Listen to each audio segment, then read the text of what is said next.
আসসালামু আলাইকুম সম্মানিত ভিউয়ার্স।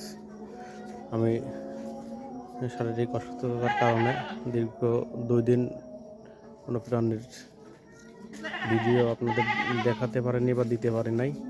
আপনাদের দোয়া আশীর্বাদে আল্লাহর অশেষ রহমতে সুস্থ হয়ে ফিরে এসেছি। দেখুন একটি আম বাগানের মধ্যে কিভাবে ছাগল পালন করতে হয়, মুরগি পালন করতে হয়, সব কিছু মিলে একটা ভালো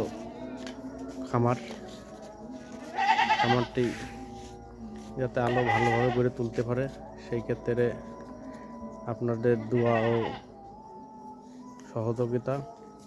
ছোট্ট শিশুর এই খামারের মালিক, সে এই খামার পরিচর্যা দেখাশুনো, তার প্রায় 20টি ছাগল, 50টি মুরগি, হাঁস দিয়ে অনেকগুলো প্রাণী আছে। দেখেন এক এক জায়গায় এরকম করে রাখা হয়েছে। সে এখন তার ছাগলগুলো তার খামার ঘরে উঠানোর জন্যই প্রস্তুত হচ্ছে।